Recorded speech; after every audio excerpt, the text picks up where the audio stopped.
शङ्करांश भूम शङ्करार्यपीठसद्गुरून् शुद्धसत्त्वभासुरान् सुवर्त्मनीतभूसुरान् सर्वभूतसौख्यदान् क्षमाकरान् यतीश्वरान्।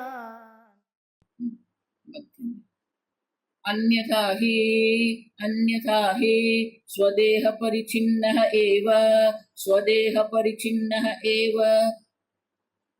प्रत्यगात्मा सांख्यादिभिः इव दृष्टः स्यात् तथा च सति अद्वैतमिति श्रुतिकृतः विशेषः न स्यात् सांख्यादिदर्शनेन अविशेषात् इष्यते च सर्वोपनिषदां सर्वात्म ऐक्य प्रतिपादकत्वम् अतः युक्तम् एव अस्य आध्यात्मिकस्य पिण्डात्मनः द्युलोकादि अंगत्वेन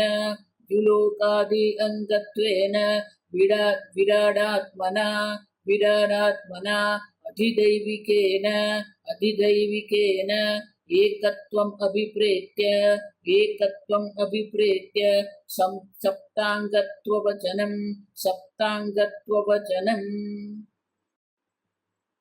अन्यथा ही कल हमने देखा स्वदेह परिचिन्न एव प्रत्यगात्मा। अगर ये प्रत्यगात्मा और जो विराट है, जो प्रत्यगात्मा एक देह में अहम बुद्धि करके जो बैठा है, जागृत अवस्था अभिमानी जो विश्व है वो सप्तांग विराट है, आध्यात्मिक आधिदैविक का ऐक्य है। अन्यथा मन की अगर वो व्यष्टि और समष्टि का ऐक्य आप नहीं स्वीकारते हैं, उससे भिन्न, उससे विरुद्ध जो है स्वदेह परिचिन्न एव प्रत्यगात्मा, ये प्रत्यगात्मा जो है नित्य शुद्ध चैतन्य स्वरूप आत्मा है, एक देह स्वदेह, एक देह में ही मर्यादित परिचिन्न है। सांख्यादिभिः इव दृष्टः स्यात्, तो फिर ये सांख्यादि दर्शन जो है, जो आत्मा को देह परिमाण मानते हैं, देह में मर्यादित मानते हैं, उसकी जैसा ही हो जाएगा। तथा च सति अद्वैतमिति श्रुतिकृतः विशेषः न स्यात्।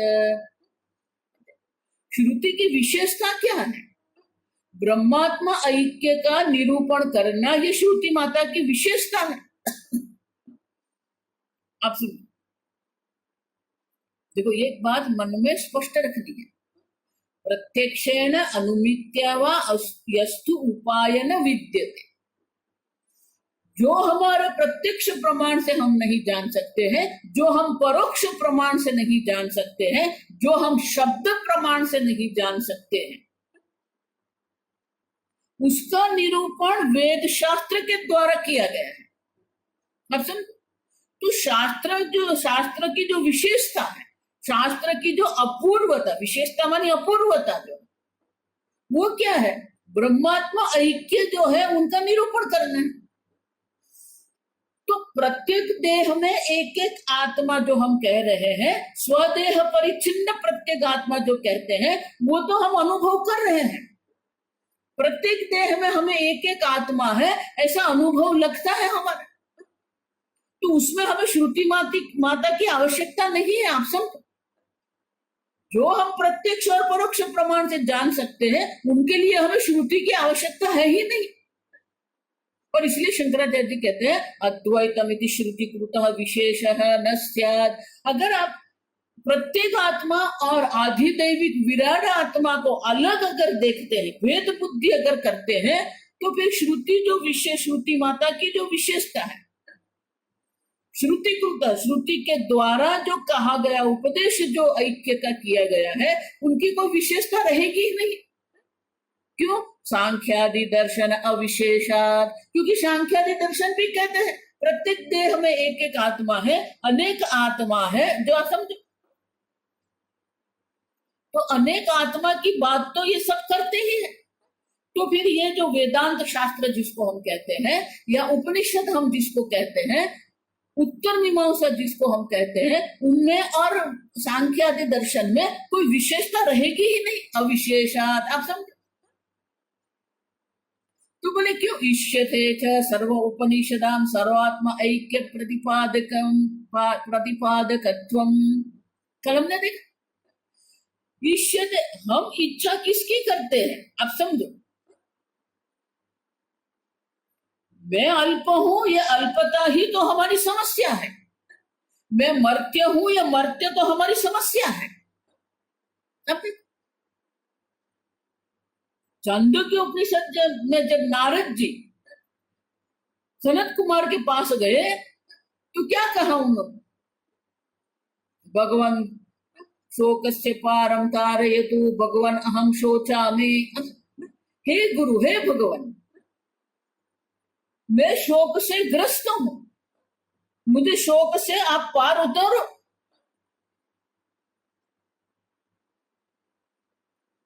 तो सनत कुमार ने कहा क्यों? आत्मवित्तरति शोकम, जो आत्मा के स्वरूप को जान लेता है, जो आत्मा को सच्चिदानंद ब्रह्म स्वरूप जान लेता है, वो शोक को पार कर जाता है। तो सनत कुमार बहुत सुंदर कहते हैं, अल्पे सुखम नास्ति। अब समझ, जो अल्प है उसमें सुख नहीं है, जो अल्प है वो मर्त्य है, वो दुख है। भगवान भी गीता में यही कहते हैं, आद्यवंत कौन्तेय, आने जाने वाले हैं, मात्रा स्पर्शास्तु कौन्तेय शीतोष्ण सुख दुःखदाः आगमाः अपायिनाः अनित्याः। अगर आत्मा देश में अल्प है, एक देह में है, तो वो काल में भी मर्यादित हो जाएगा। देश और काल एक साथ चलते हैं, आप समझना ठीक से।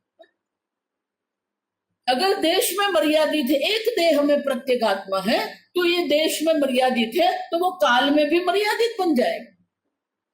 आप समझ? और अगर काल में मर्यादित बन गया, तो फिर उनके लिए हमें शास्त्र की आवश्यकता नहीं, वो तो सब अनुभव कर ही रहे, मैं देह हूं। उनके लिए शास्त्र की विशेषता क्या रहेगी? लेकिन हम जो इच्छा करते, हमारी इच्छा जो है वो तो क्या है? आप समझो, सांख्यादीनां द्वैत विषयं दर्शनम इष्टम तेन त्वदीय दर्शनस्य। अगर सांख्यादि का जो द्वैत दर्शन है, वही द्वैत दर्शन तो हमारे लिए इच्छनीय है, तो फिर हमें शास्त्र की कोई आवश्यकता है ही नहीं। क्यों? क्योंकि शास्त्र की विशेषता क्या है? अद्वैत विषयस्य विशेष अभावात् अद्वैतम तत्त्वमिति श्रुति सिद्धः विशेषः तु त्वत्पक्ष न सिद्धेत श्रुति विरोधः। श्रुति विरोध हो जाएगा। वेद भाव वेद व्यादे प्रसज्जेत, तो जो सिद्ध होगा वो तो भेदवाद सिद्ध हो जाएगा। हम तो अद्वैत की बात कर रहे हैं। व्यवस्था तो औपाधिक भेदम अधिकृत्य सुस्था भविष्यति इत्यर्थः। तो फिर जो हो जाएगा वो क्या हो जाएगा? औपाधिक भेद कृत्य सुस्था भविष्यति। तो औपाधिक उपाधि का भेद को हम स्वीकार कर लेंगे, जीव जीव है, ईश्वर ईश्वर है, जगत जगत है। तो भेद बुद्धि तो हमारा अनुभव है ही, उनके लिए हमें शास्त्र की आवश्यकता नहीं है। शास्त्र की आवश्यकता कहां पर है? सर्वात्म ऐक्य प्रतिपादकत्वम सर्व उपनिषदाम। अब समझ, सर्वासु उपनिषद में जो कहा गया है, जो आत्मा और विश्व और विराट का जो ऐक्य कहा गया है, वही तो उपनिषद का जो है मुख्य विषय है। आप समझो। और वो हम ही इच्छा, हमारे लिए भी वही इच्छा है। हमें भी द्वैत पसंद नहीं है, हमें भी अद्वैत ही इच्छनीय है हमारे लिए। अतः युक्तमेव अस्य आध्यात्मिकस्य पिंडात्मनः। और इसलिए शंकराचार्य कहते हैं, आप समझो, तो अगर हम कहेंगे कि नहीं नहीं अद्वैत है, तो ये टीकाकार कह सकते हैं ननु भेदवादेपि न अद्वैत श्रुति विरुध्यते। नहीं नहीं, ये भेदवाद होने पर भी श्रुति का विरोध नहीं होता है। क्यों? क्योंकि श्रुति माता स्वयं उपासना दर्शाती है। अन्नम ब्रह्मेति व्यजानात्, प्राणम ब्रह्मेति व्यजानात्, ध्यानार्थम अन्नम ब्रह्मेति। तो बोले कि वो भी नहीं है। क्यों? क्योंकि ध्यान की बात हम यहाँ कर ही ना, उपक्रम उपसंहार ऐक्य रूप्य दीना। यहां हमने जो आरंभ किया था वो ऐक्य का ही आरंभ किया था। सर्व ही एतद्गुम सर्वम, सर्व ही एतद्गुम ब्रह्म, अयमात्मा ब्रह्म। अब यहाँ जो कुछ है सब ब्रह्म मात्र है। तो हम तो ऐक्य की बात करते हैं ना, अनेकता की बात नहीं करते। और इसलिए शंकराचार्य ओंकार एक, इदम सर्वम ओंकारमेव, सर्वम ही एतद् ब्रह्म। आप सब। और इसलिए कहते हैं उपक्रम भी वही है, उपसंहार भी वही है। सर्वासु उपनिषदां सर्वेषु देहेषु आत्म ऐक्य प्रतिपाद परत्वम इष्टम, अतः न ध्यानार्थत्वम अद्वैत श्रुते है। अद्वैत श्रुति जो है वो ध्यान करने के लिए नहीं है, ऐक्य प्रतिपादन करने के लिए ही है। आप समझो। अध्यात्म आदिदेव एकत्वम उपेत्य अद्वैत पर्यवसान सिद्धे सति आध्यात्मिकस्य व्यष्ट्यात्मनः विश्वस्य जागृत स्थानः बहिष्प्रज्ञः। आप समझो, आध्यात्मिक है ये। तो आध्यात्मिक से आरंभ किया है। सप्तांग है, वैश्वानर है, वो आधिदैविक है। और इसलिए शंकराचार्य जी कहते हैं मंत्र में ही श्रुति माता आध्यात्मिक जो है और आधिदैविक जो है, सह एकत्वम गृहीत्वा, दोनों का ऐक्य ग्रहण करके ही श्रुति माता ये मंत्र हमें कह रही है। सप्तांगत्वम उक्तम, आप जागृत स्थान बहिष्प्रज्ञ, वो आध्यात्मिक है। और सप्तांग वैश्वानर, वो क्या है? वो आधिदैविक है। तो दोनों का ऐक्य ही हमें यहाँ दर्शाते हैं। और इसीलिए आध्यात्मिकस्य व्यष्टि आत्मनः, जो आध्यात्मिक व्यष्टि आत्मा जो है, विश्वस्य, जो विश्व है, उनका त्रैलोक्यात्मकत्वेन आधिदैविकेन विरजा सह एकत्व गृहीत्वा। जो आधिदैविक जो विराट आत्मा जो है, जो सप्तांग है, उनका ऐक्य ही हम स्वीकारते हैं। तद अविरुद्धमिति उपसंहरति। शंकराचार्य जी कहते हैं अगर आप कहेंगे नहीं ये उपासना के लिए है, तो मंत्र में जो ऐक्य दर्शाया है, आध्यात्मिक और आधिदैविक जगत का जो है ऐक्य जो हमें दर्शाया है, व्यष्टि और समष्टि का ऐक्य जो हमें दर्शाया है, वो अयोग्य हो जाएगा। श्रुति माता आरंभ भी ऐक्य से करती है, उपसंहार भी ऐक्य से ही करती है। अब समझ। अतः युक्तमेव अस्य आध्यात्मिकस्य पिंडात्मनः द्युलोकादि अंगत्वेन विरणात्मनः आदिदैवेकेन एकत्वम अभिप्रेत्य सप्तांगत्वम वचनम। और इसलिए शंकराचार्य जी कहते हैं मंत्र में जो सप्तांग वचन माने कि सप्तांगत्व जो दर्शाया है, वो किसके लिए दर्शाया है? आध्यात्मिक व्यष्टि आत्मा है, उनका आधिदैविक विराट आत्मा से ऐक्य दर्शाने के अभिप्राय से ही ये सप्तांगत्व दर्शाया है। और अगर आप कहेंगे उपासना है, आप समझो, अगर आप कहते हैं कि उपासना की दृष्टि से कहा गया है, तो बृहदारण्यक उपनिषद में है आमंत्रण, आप देखो,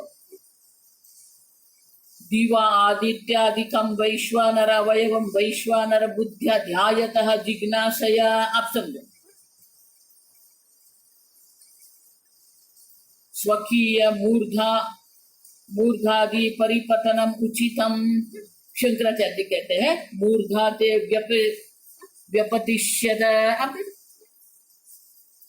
अगर तू ये भेद बुद्धि करेगा तो भेद बुद्धि करने से क्या हो जाएगा, अब समझो, तो श्रुति माता कहती है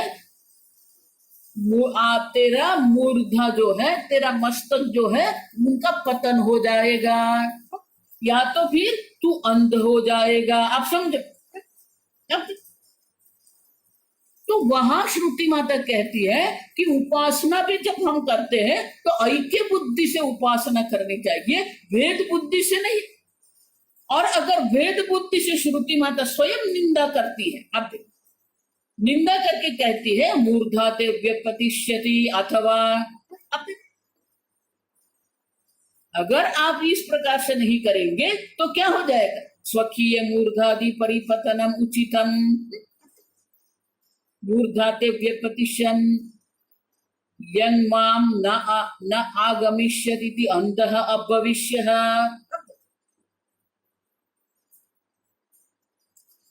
या तो तुम्हारा मस्तक गिर जाएगा, मस्तक का पतन हो जाएगा, या तो फिर तू अंध हो जाएगा।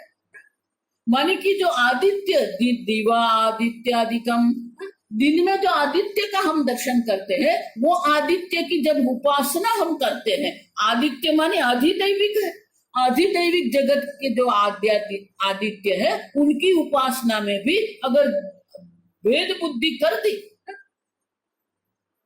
वैश्वानर बुद्ध्या ध्यायतः पुनः अखंड पक्षम औपगतस्य मूर्धाते व्यपतिष्य यन्माम न अगमिष्यत इति अंधः अभविष्यः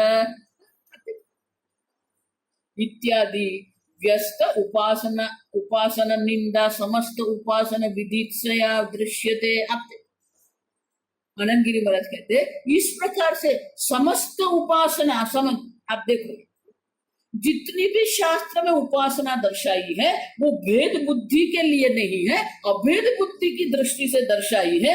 और इसलिए कहते हैं कि अभेद बुद्धि से ही उपासना करनी है। अगर भेद बुद्धि से उपासना आप कर रहे हैं तो श्रुति माता क्या करती है, उपासना निंदा, उपासना की निंदा करती है। जिस वस्तु की शास्त्र निंदा करते हैं वो वस्तु हमारे लिए योग्य नहीं है, हमारे कल्याणकारी नहीं है। आप सब श्रुति माता निंदा करने के लिए निंदा नहीं कर रही है, किसी को छोटा मोटा दर्शाने के लिए ये निंदा नहीं हो रही है। आप समझो, निंदा क्यों कर रहे हैं कि उनका हम त्याग कर दे। आप समझो, हमें वो त्याग कराने के लिए निंदा करते हैं। और जब स्तुति भी करते हैं तो स्तुति भी किसके लिए करते हैं, हमारी बुद्धि में उनके लिए बुद्धि प्ररोचनार्थम, हमारी बुद्धि में उनके लिए रुचि उत्पन्न हो जाए। और इसलिए आनंद गिरी महाराज कहते हैं इस प्रकार से अगर ये ऐक्य वो उपासना नहीं करेंगे तो क्या हो जाएगा, व्यस्त उपासना निंदा समस्त उपासना विदित्सया दृश्यते। व्यस्त मानी कि व्यष्टि की उपासना अगर आप कर रहे हैं, भेद बुद्धि से उपासना करते हैं, तो श्रुति माता उनकी निंदा करती है। और समस्त उपासना विदित्सया, समस्त उपासना की विधि करने की इच्छा से आप दृश्यते। आप तो श्रुति माता भी समष्टि का ऐक्य से ही उपासना दर्शाती है।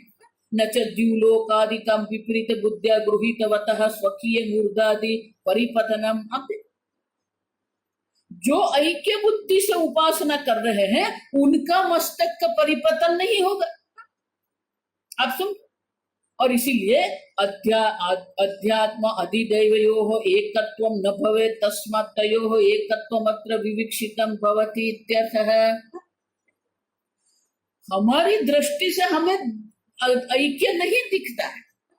आप समझो, हम तो भेद ही दिख रहे हैं, आदित्य मुझसे भिन्न है ये हम देख रहे हैं। अब देखो, तो वो भेद बुद्धि यहाँ हमें नहीं दर्शाई है, हमें तो ऐक्य दर्शाया है। अब विवक्षितम भवति एकत्वम अत्र।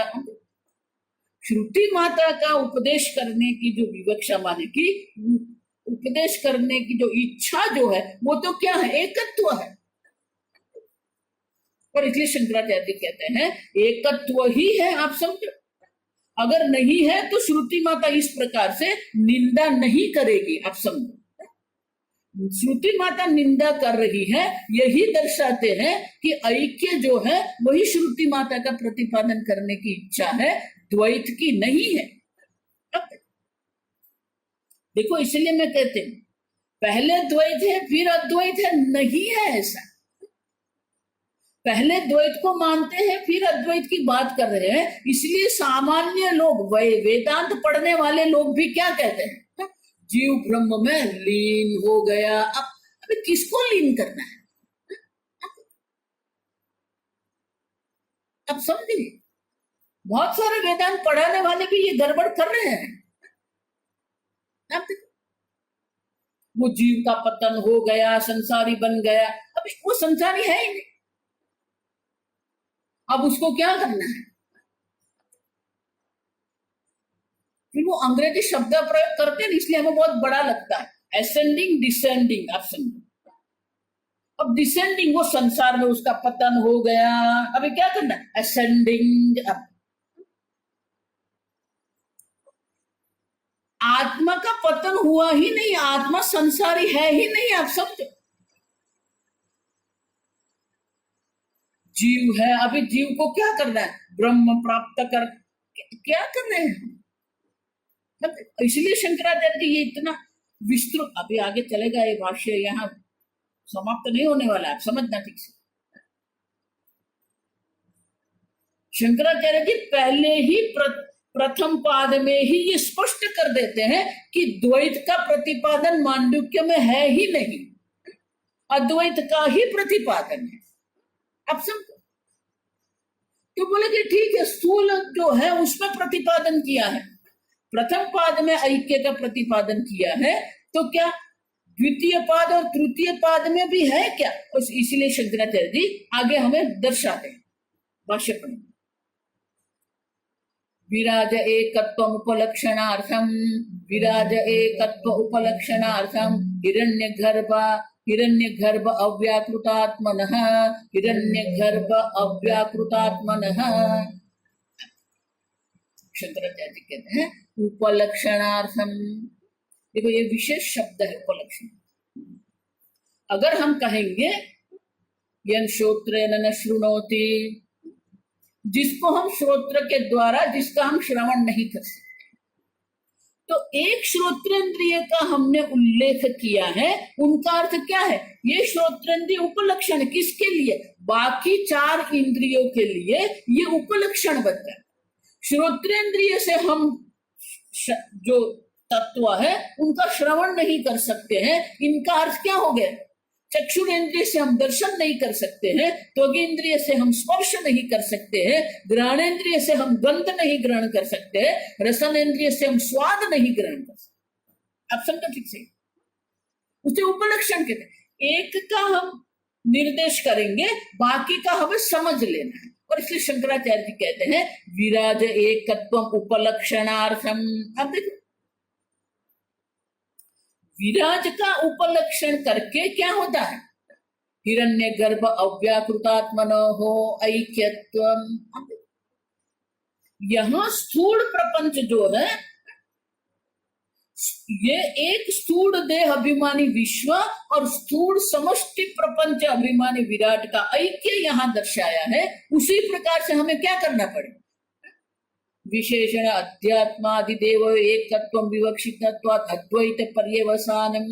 अब यन्मुखतः विराजः विश्व एकत्वं दर्शितम् तत्तु, जिस प्रकार से यहाँ पर विराज है और विश्व दोनों का एकत्व दर्शाया है, उसी प्रकार से हिरण्यगर्भस्य तेजसेन तैजसेन, उसी प्रकार से जो समष्टि हिरण्य गर्भ, समष्टि सूक्ष्म शरीर जो हिरण्य गर्भ है, हिरण्य गर्भ का तेजस के साथ ऐक्य दर्शाया है। उसी प्रकार से अंतर्यामिणः च अव्याकृत उपहितस्य प्राज्ञेन सह एकत्वस्य उपलक्षणार्थम। अब यहाँ जो अंतर्यामी जो प्राज्ञ जो है, उनका किसके साथ? अव्याकृत उपाधि, जो अव्याकृत उपाधि जो ईश्वर जो है उनके साथ सह एकत्वस्य, वो उनका उपलक्षण है ये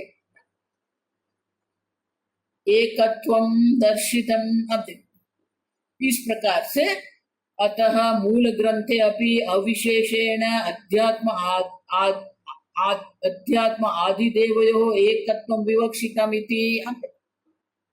मात्र प्रथम पाद में एकत्व दर्शाया है ऐसा नहीं है।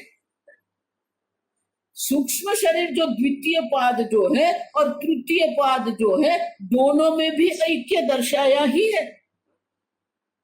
और इसलिए शंकराचार्य जी कहते हैं यहां पर जिस प्रकार से आप ऐक्य देखते हैं वहां पर भी ऐक्य देखना ही है।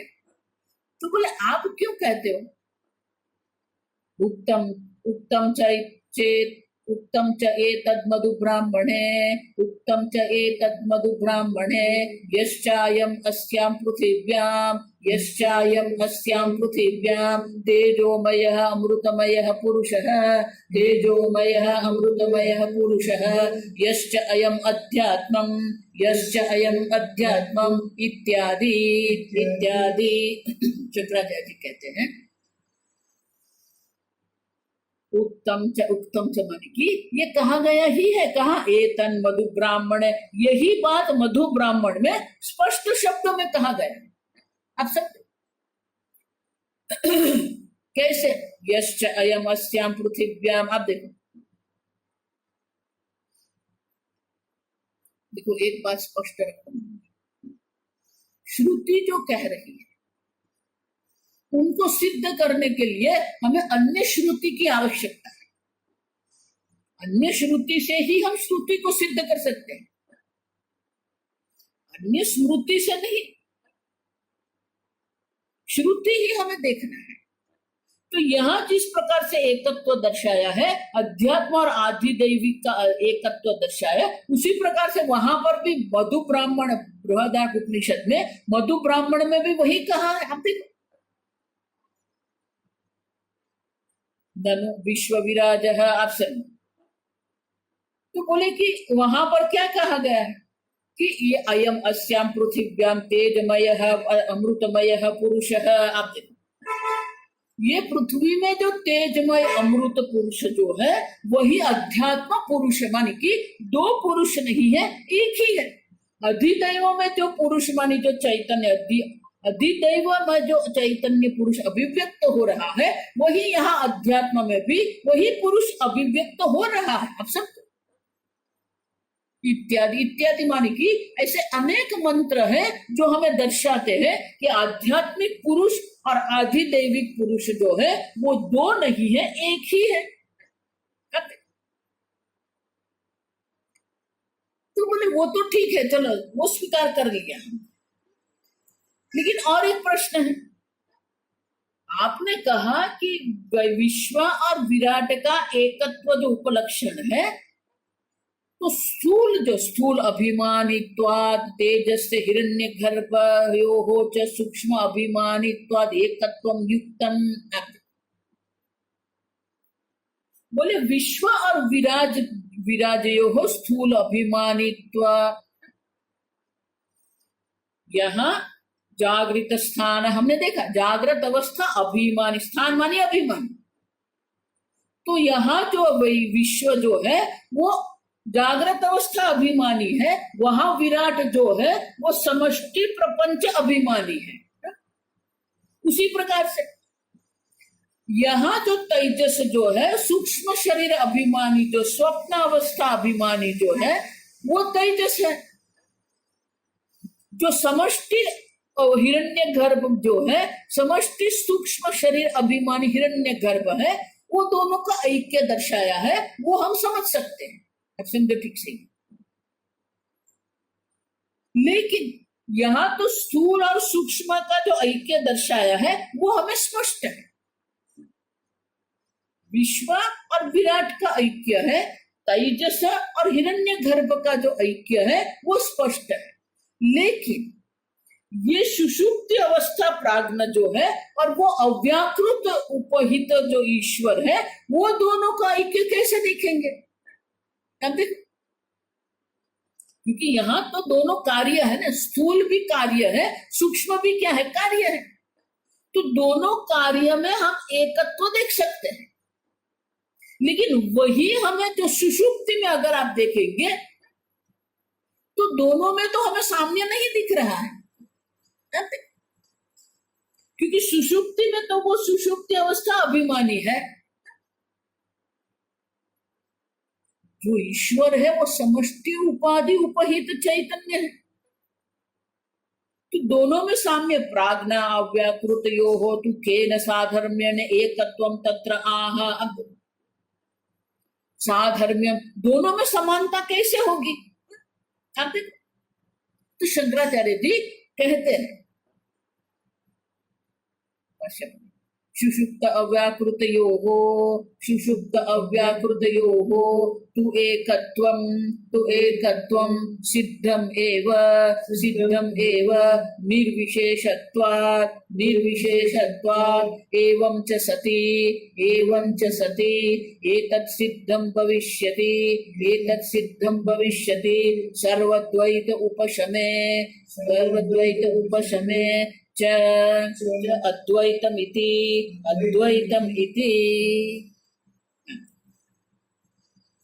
शंकराचार्य कहते हैं कि स्थूल और सूक्ष्म में जिस प्रकार से साधन में समानता है, उसी प्रकार से विराज और विराट दोनों स्थूल है, दोनों को स्थूलता की समानता है, तेजस और हिरण्यगर्भ में सूक्ष्मता की समानता है। उसी प्रकार से सुषुप्त अव्याकृतयोः, सुषुप्त माने कि सुषुप्त अवस्था अभिमानी जो पुरुष है और समष्टि अव्याकृत उपाधि जो है,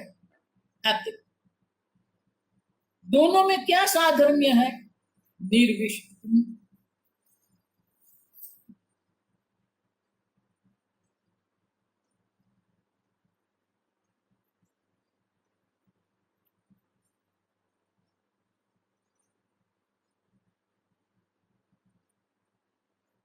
सिद्धमेव निर्विशेषत्वात्।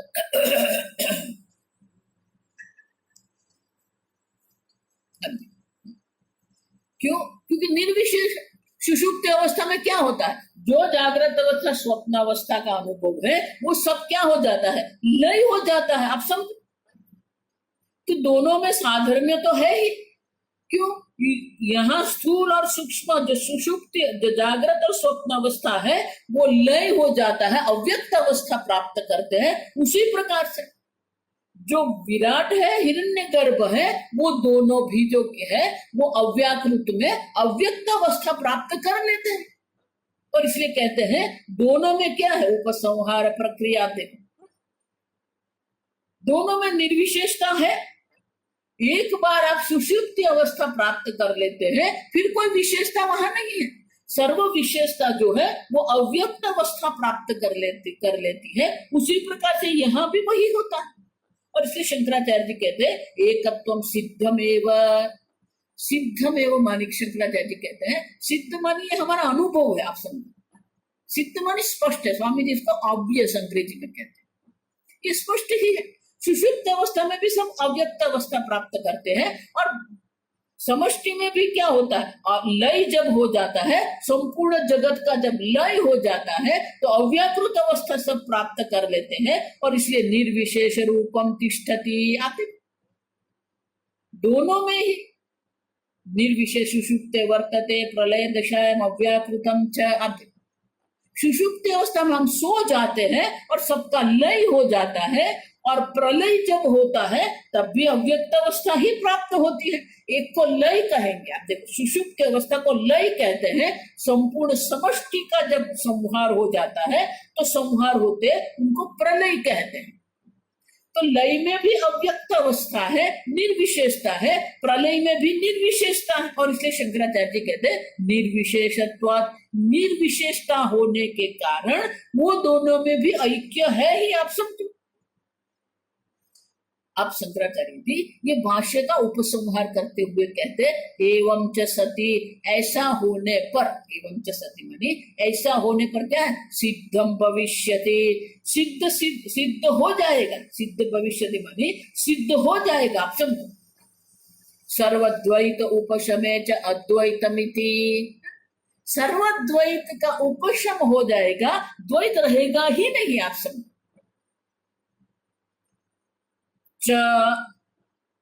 गिरि महाराज ये चकार का अर्थ दर्शन है, सर्वद्वैत का उपशमन हो जाएगा, और द्वैत, और ये और क्या है आप क्यों, अब देखो समझो। रज्जु का ज्ञान होते ही सर्प की निवृत्ति हो जाती है, तो उसको क्या कहते हैं हम, साइमल्टेनियस, युगपत, एक साथ है। रज्जु का ज्ञान होना और सर्प की निवृत्ति होना क्या है, दो नहीं है, एक साथ है, एक काल में है, आप समझो। तो यहां पर भी क्या है, सर्वद्वैत उपशम हो जाएगा तो द्वैत हो ही जाएगा, तो और शब्द हम प्रयोग कर सकते हैं क्या। आप देखो ये मैं आगे आपको बोल के गई कि भाष्यकार के एक एक शब्द में बहुत कुछ अर्थ रहता है। रज्जु का ज्ञान हुआ और सर्प की निवृत्ति, ऐसा हम नहीं कह सकते, और कहेंगे तो दो हो जाएगा और दो काल हो जाएगा, पहले रज्जु की ज्ञान हुआ, बाद में सर्प की निवृत्ति हुई, ऐसा है क्या, नहीं। उसी प्रकार से सर्वद्वैत प्रपंच की निवृत्ति उपशम हो गया और अद्वैत हो गया, और नहीं है वहां पर, आप समझो। अगर आप और कहेंगे तो फिर दो हो जाएगा, युगपत नहीं रहेगा, और इसीलिए ये आनंद गिरि महाराज ये चकार का अर्थ कहते हैं। तो बोले ये चकार क्या है, अब देखो, तच्च अद्वैतम प्रतिबंध ध्वंस मात्रेण न स्फुरति, आप द्वैत का प्रतिध्वंस मान कि द्वैत शांत हो जाने मात्र से द्वैत की सिद्धि नहीं होती है, अक्सर अद्वैत की सिद्धि नहीं होती। अगर आप हाँ कहेंगे तो आप जब सो जाएंगे तो क्या सिद्ध हो जाएगा, अद्वैत सिद्ध हो जाएगा, आप देख समझ रहे हो। तो आपको ब्रह्म ज्ञान के लिए एक ही काम करना है, एक बार आपको सो जाना है, अद्वैत की सिद्धि हो जाएगी, समझ रहे हो। क्योंकि सुषुप्ति में क्या हो गया, सर्वद्वैत उपशम, सर्वद्वैत का उपशम हो गया, सर्वद्वैत का उपशम होने मात्र से अगर अद्वैत की सिद्धि होती है तो ये शास्त्र भी हमें नहीं चाहिए, शास्त्र भी आवश्यक नहीं है, उपदेश भी आवश्यक नहीं है, मनन निधिध्यासन भी आवश्यक नहीं है, एक बार सो जाइए अद्वैत सिद्ध हो जाए, समझ रहे क्या बोल रहे।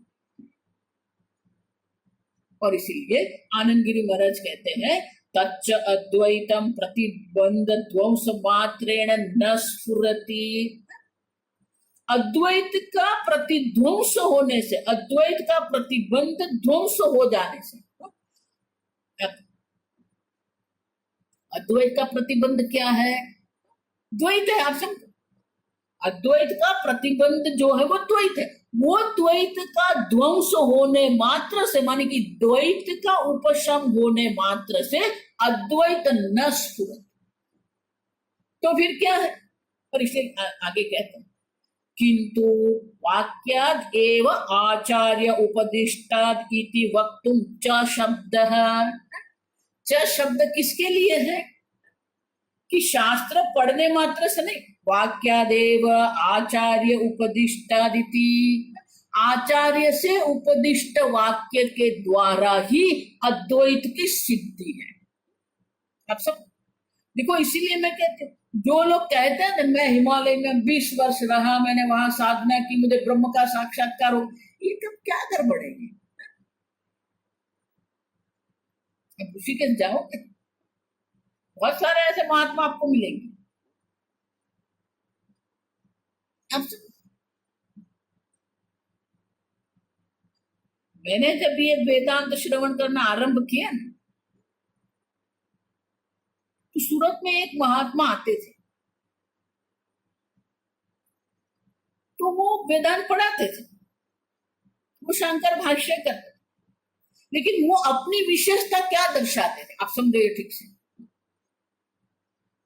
वो स्वयं अपनी विशेषता दर्शाते थे। मैंने 25 वर्ष तक हिमालय में साधना की है, उपासना की है, और वो उपासना के फल रूप मुझे ब्रह्म ज्ञान हुआ।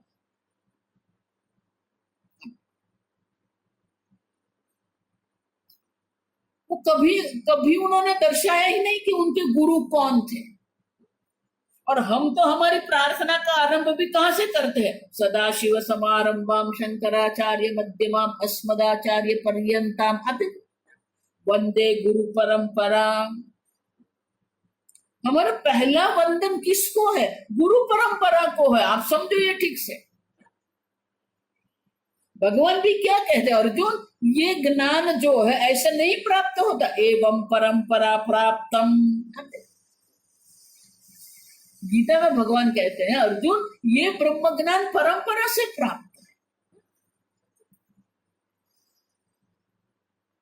और इसीलिए आनंद गिरी महाराज कहते हैं ये च शब्द के द्वारा ये परंपरा का निर्देश करते हैं। वाक्याद उपदिष्टाद वाक्याद, पुस्तक में पढ़ने से नहीं, गुरु के द्वारा जो उपदिष्ट वाक्य जो है वो वाक्य के श्रवण से ही अद्वैत का स्फुरण होता है। किंतु वाक्यादेव आचार्य उपदिष्टाद वाक्यादेव इति वक्तुम च शब्द है, ये च शब्द के द्वारा दर्शाते हैं कि आचार्य के द्वारा उपदेश करते हैं तभी ये ब्रह्म ज्ञान होता है, अद्वैत की सिद्धि होती है। आप सब, और इसीलिए ये शंकराचार्य जी कहते हैं अद्वैत द्वैत उपशमे च अद्वैत सिद्धमिति। संपूर्ण द्वैत प्रपंच का उपशम हो जाएगा हमारी, कि वो दिखता हुआ भी नहीं है। आप समझो, अद्वैत प्रपंच का अनुभव आप करते रहेंगे, हम ये नहीं कहते कि अद्वैत का अनुभव नहीं होगा, आप ठीक से समझो। लेकिन अनुभव होने मात्र से वो सिद्ध नहीं होता है। बहुत कुछ अनुभव हम करते हैं, सूर्योदय और आकाश की नीलिमा मात्र नहीं, आप समझो ठीक से। ये हमारे जीवन में बहुत कुछ ऐसा अनुभव करते हैं जो होता ही नहीं है। देखो, ये पति पत्नी के बीच में, पिता पुत्र के बीच में जो असमझ आती है वो किसके कारण आती है? पिता ने कुछ कहा, उनका अनुभव वो अलग प्रकार से कर रहा है, जो पिता ने कहा ही नहीं है। अब तो जो नहीं है उसी को हम सत्य मान के क्या करते रहते, चलते रहते हैं। वर्षों तक हम ऐसे ही रहेंगे। आप समझे, अनुभव से कुछ सिद्ध नहीं होता है। ये जगत का अनुभव होता रहेगा, लेकिन उनकी जो सत्ता है वो सत्ता नहीं रहेगी। आगे हम देख के गए, सर्वम ही एतद् ब्रह्म मानी क्या है, ये सर्वबाधित बाद सामानाधिकरण है, ये जगत बाधित हो जाता है। देखो, इसीलिए रज्जु सर्प का जो दृष्टांत है ना, वो हमें अयोग्य दिशा में ले जाता है। वहां हमें यही देखना है कि अविद्या के कारण सर्प बुद्धि है, और जैसे ही रज्जु का ज्ञान होता है तत्काल ही सर्प की निवृत्ति, बस इतना ही हमें देखना है। लेकिन वो रज्जु की जो निवृत्ति है ना, वही गड़बड़ करती है। देखो, शास्त्र में कहीं पर रज्जु सर्प का दृष्टांत नहीं है। उपनिषद जो है वो दृष्टांत क्या दे, वाचारंभणम विकारो नामधेयम वृत्तिकेत्येव सत्यम। क्यों? वाचारंभणम विकारो नामधेयम, घट नाम आपकी जिह्वा पर है, घट विषय बाहर है जिसमें आप पानी भरते हैं, जिसमें आप जल भरते हैं।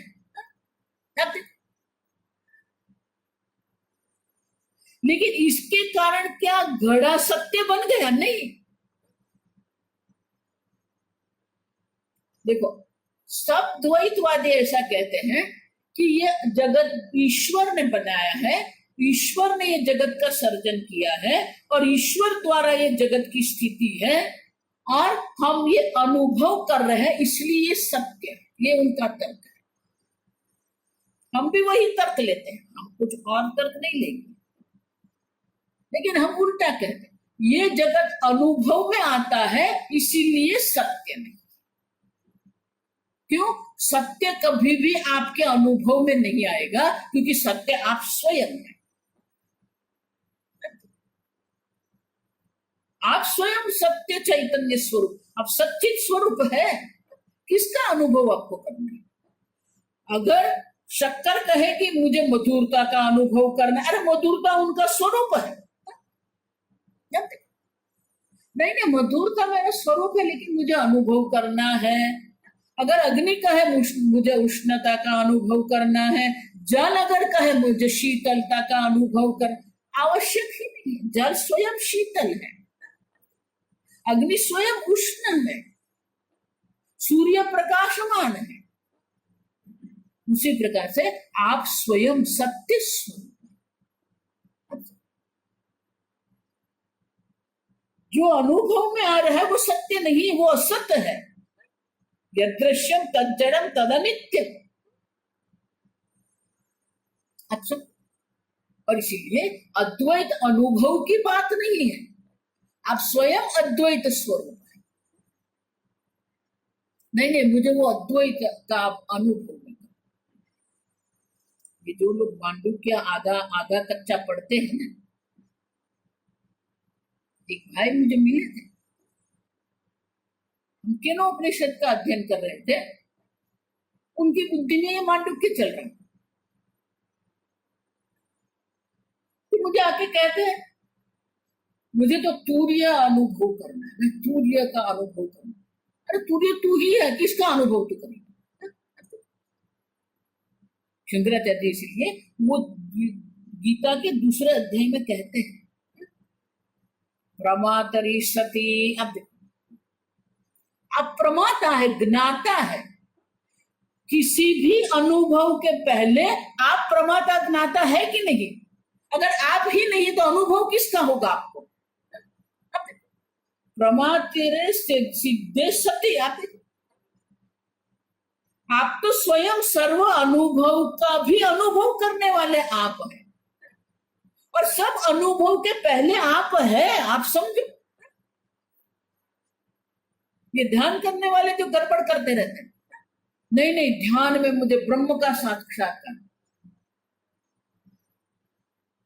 जिसका साक्षात्कार हुआ वो ब्रह्म है, या जिसको साक्षात्कार हुआ वो ब्रह्म है? क्या गड़बड़ करते? आप समझिए, इसीलिए कहना पड़ता है उपदिष्ट वाक्यादेव। आप समझे, आचार्य के उपदिष्ट वाक्य से ही अद्वैत की सिद्धि होती है। गुरु शिष्य क्यों है? इसीलिए तो है, उपदेश से ही अद्वैत सिद्धि होती है। आप समझो, उपदेश के बिना या अद्वैत की सिद्धि नहीं, द्वैत रहेगा। क्यों? क्योंकि आप अगर पढ़ रहे हैं तो पुस्तक आपसे भिन्न है। अगर आप जान रहे, देखो केनोपनिषद में भी यही हुआ ना, किसी ने बोल दिया मुझे आत्मा का ज्ञान हो गया है, तो गुरु जी क्या कहते हैं, आचार्य वहां क्या कहते हैं कि जो कहता मैं जानता हूं वो जानता नहीं है।